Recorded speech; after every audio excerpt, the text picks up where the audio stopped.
Então, gente, aqui é o Sampaio de novo. Vamos falar um pouquinho sobre solos, assunto que vem ganhando espaço nos vestibulares. E nessa aula a gente vai falar um pouquinho sobre definições, sobre termos que tradicionalmente aparecem em questões e a gente tem que entender um pouquinho melhor esses termos. Além de estudar os solos, claro, né? Então a gente vai falar um pouquinho sobre pedologia, que é a ciência do solo. Pedologia é uma das subdivisões aí da geografia física. É aquela que tradicionalmente tem menos peso no ensino médio, no ensino de curso pré-vestibular. Mas como eu disse a vocês antes, ela vem ganhando espaço nos vestibulares, né? Porque o solo ele é fundamental para a vida, ele é fundamental para a manutenção do ser humano. Pedologia, então, é uma ciência que estuda o solo do ponto de vista geralmente da geografia, do ponto de vista da estrutura do solo, como ele é organizado em termos físicos e químicos. Mas existe uma outra disciplina muito próxima à pedologia, que é a edafologia. A edafologia é objeto de estudo geralmente dos agrônomos, e os agrônomos se interessam mais pelo estudo da fertilidade do solo, pelo uso do solo em termos agrícolas. Então, se você ouvir um dia o termo edáfico, significa relativo à fertilidade daquele solo. A gente vai falar alguma coisinha sobre fertilidade de solo nessas aulas de solo que a gente tem, mas isso daí fica mais para o pessoal da agronomia, né? A geografia olha mais a estrutura do solo em si. Então, pessoal, vamos falar sobre solo. O que é solo? Solo é um material que está sobre a superfície. Um material que, inclusive, tem uma relação muito forte, tanto com a atmosfera quanto com a litosfera. É um material que a gente chama de inconsolidado. Porque a rocha é consolidada. A rocha ela é rígida, ela é sólida. Agora o solo, que você costuma chamar de terra, desde a sua infância, né, você falava que isso era terra, ele não é consolidado, né, tanto que você pode mexer nele, né? O que é o solo? É um material inconsolidado que recobre a litosfera e é formado pelos seguintes componentes: fragmentos de rochas, matéria orgânica, água e ar.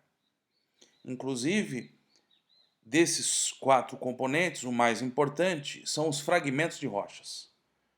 Eu diria que solo é basicamente fragmento de rocha misturado com ar, água e matéria orgânica. Esse gráfico aqui ele representa mais ou menos a participação dos componentes no solo.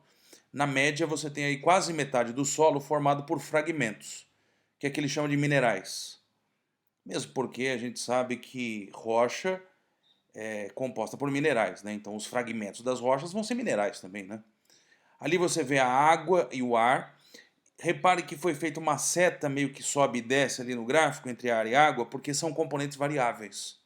Às vezes você pode ter mais ar no solo, às vezes você pode ter mais água, né? Quando chove muito, o solo fica encharcado. E a matéria orgânica ela aparece com pouco, né? Mais ou menos 5% da composição do solo. Ele, nesse gráfico, né, coloca que a parte sólida do solo, ela compõe mais ou menos metade, né? E essa parte, vamos dizer assim, variável, fluida do solo também seria mais ou menos metade do solo.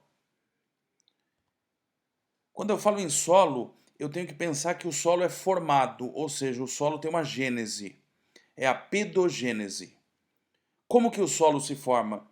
Fragmentando-se rochas. E fragmentação de rochas, você já ouviu falar disso, você sabe. Isso se chama intemperismo.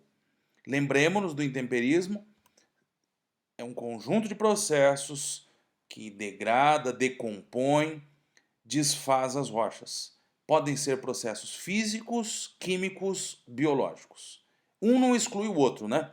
Quando acontece intemperismo físico, muitas vezes também acontece o químico. Só que a gente, para o nosso vestibular, geralmente pensa da seguinte forma: intemperismo físico é mais típico de áreas secas. Intemperismo químico é mais típico de áreas úmidas. Eu fico citando aqui ele, né?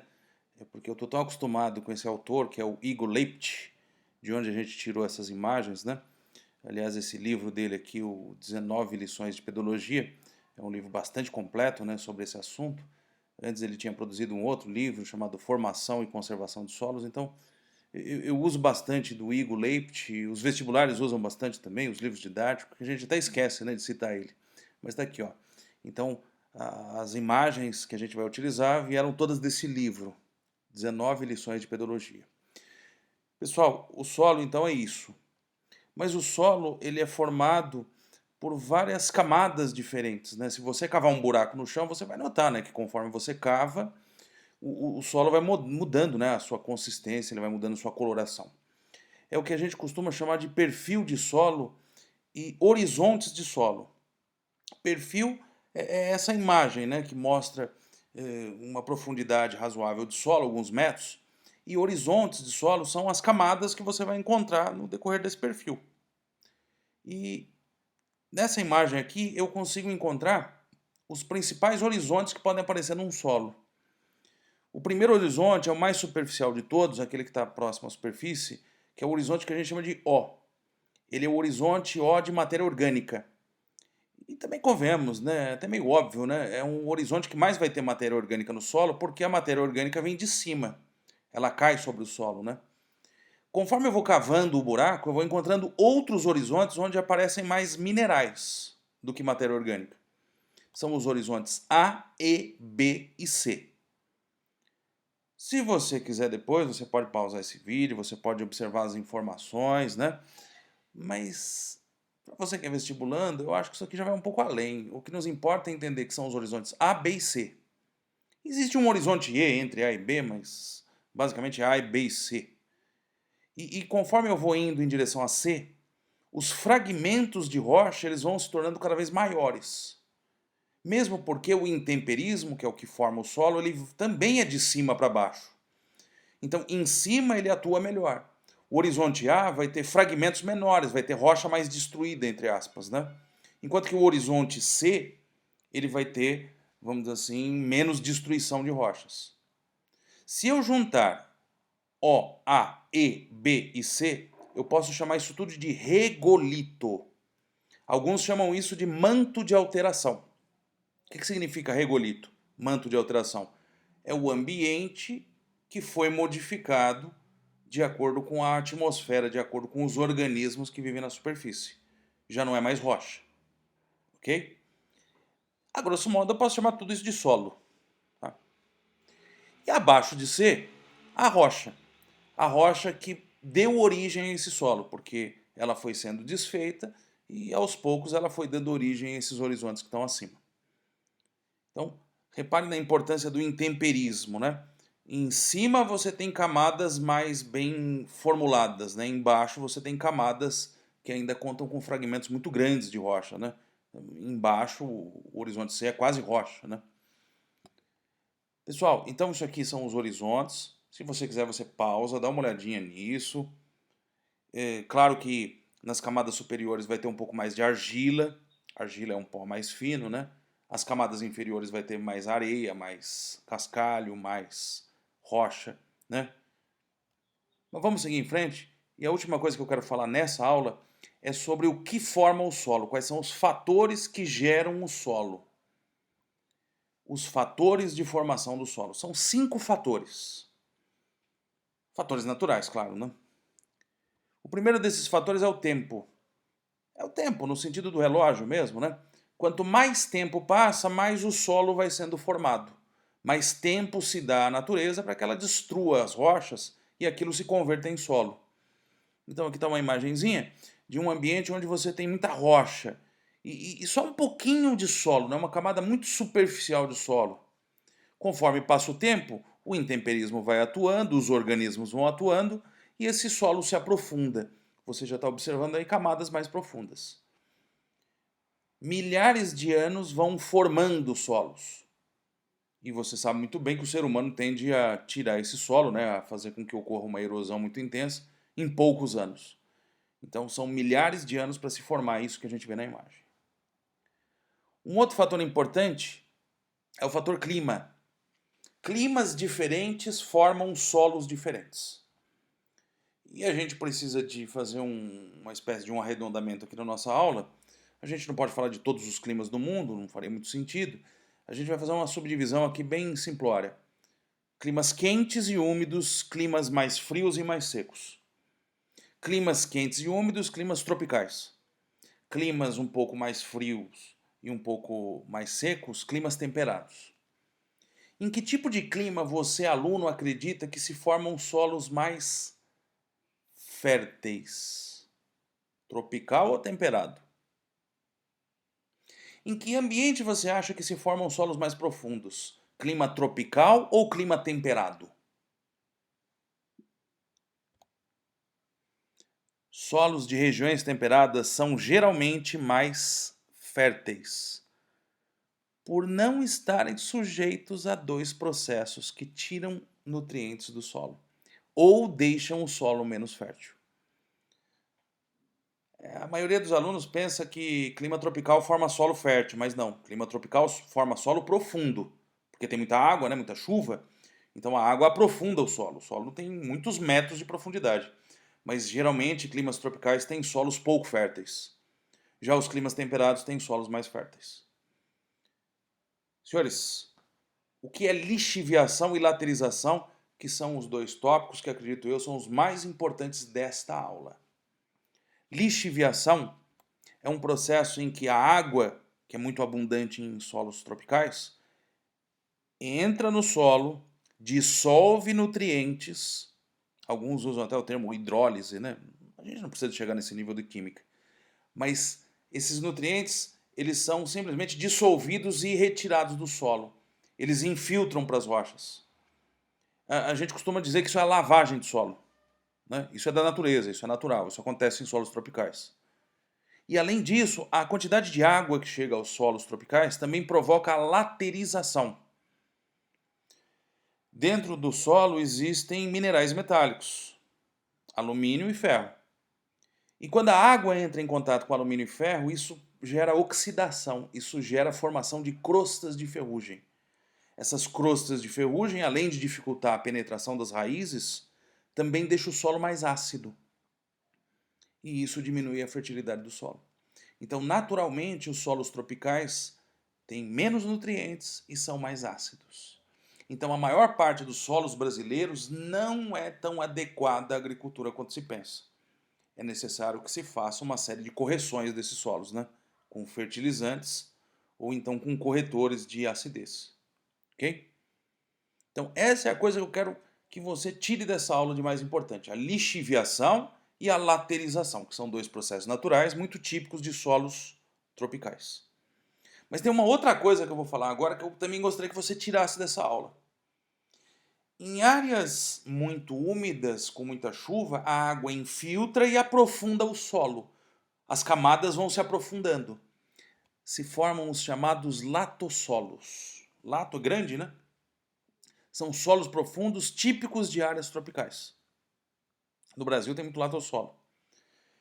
Ao contrário do latossolo, existe um outro tipo de solo que a gente chama de litossolo. O termo lito significa rocha. É o solo pedregoso, é o solo raso. É o solo com poucos metros de profundidade. Ele é típico de regiões mais secas. Então você, aluno, quando olha para o Brasil, você já deve imaginar onde é que tem litossolo, né? Geralmente ali no sertão nordestino. Ou então em áreas onde a água infiltra muito pouco, porque são áreas de muita declividade, então a água infiltra pouco e acaba se formando um solo bem raso. Ok? Então, ó, esse quadro aqui, ó, ele é importantíssimo para a gente, tá? Mas são 5 os fatores de formação do solo, então faltam mais 3, né?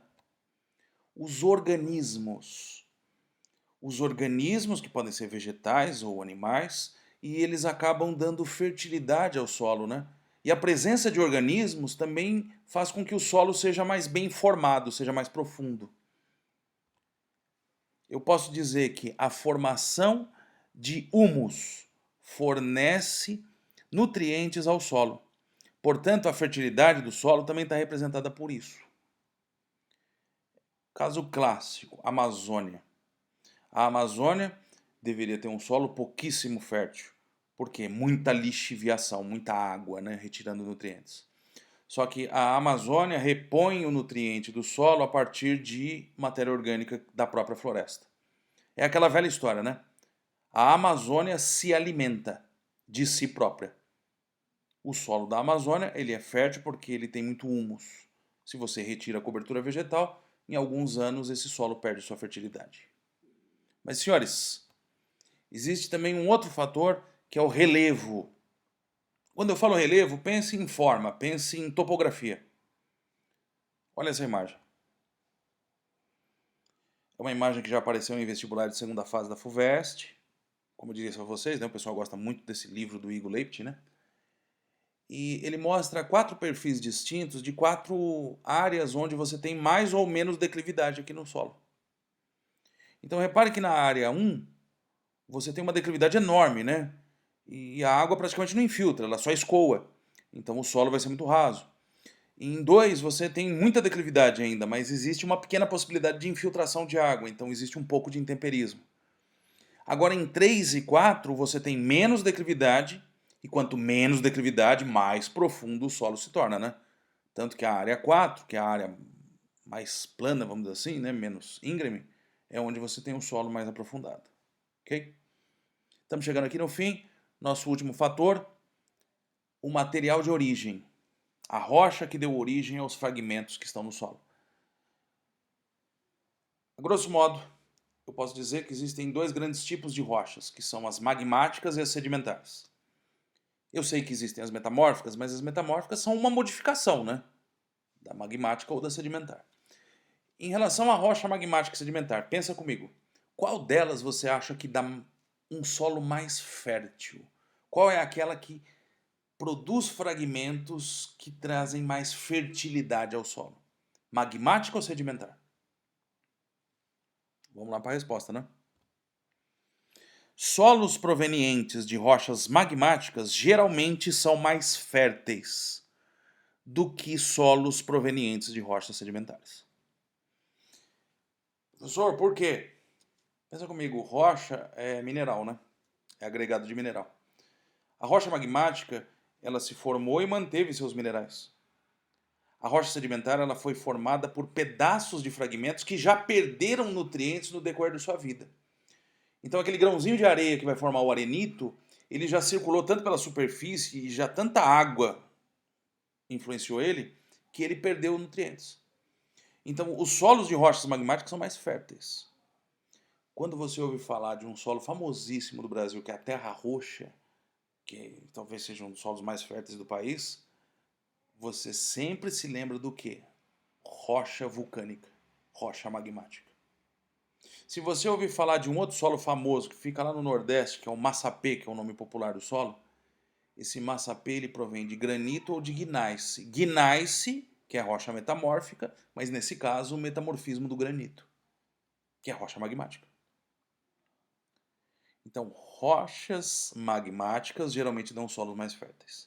Se um dia te perguntarem por que tanta gente gosta de morar perto de vulcão, você vai dizer, o vulcão ele pode causar catástrofe, mas ao mesmo tempo, os solos que se formam sobre as rochas vulcânicas no entorno do vulcão são solos férteis e possibilitam a manutenção de população.